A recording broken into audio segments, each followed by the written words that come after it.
जैसन सोचल रही हम वैसन सखी रे बर पा गई।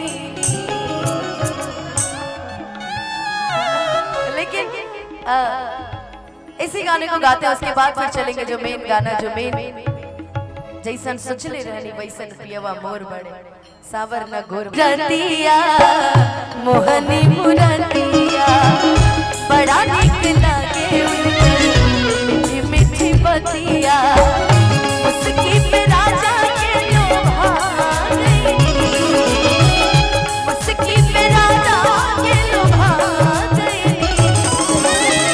तो चले रही हम वैसन सखी रे बर्बाद गई, चले रही हम वैसन सखी रे बर्बाद गई।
आप सारी आपको ठंडी लग रहा है, तो भी लग जाए। पालियन मोल ए सजन जी श्रृंगार बन के आई, चल रही हम वैसन सखी रे बर्पा गई।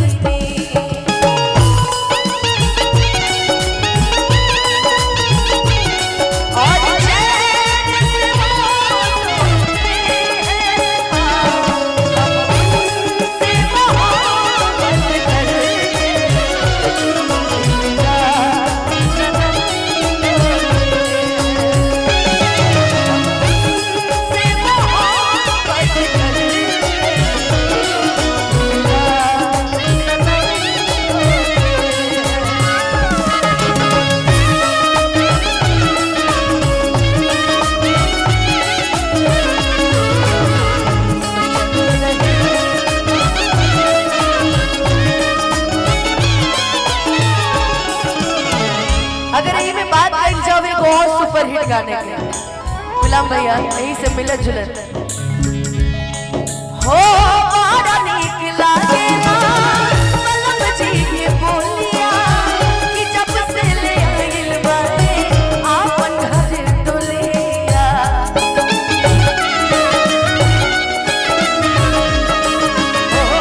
जब से ले आइल बारे आपन घर डोलिया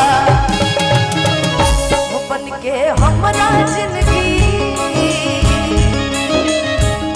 हो बन के हमरा जिंदगी में आ गेल जोर मारे सावर न गोर मारे कैसे चले रहनी बचपन पियवा मोर मारे सावर न गोर मारे हो मिलते मिलते ये काम कइला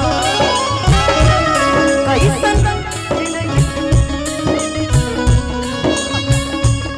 दुनिया के भूला के हम तो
सावर न गोर बड़े हो।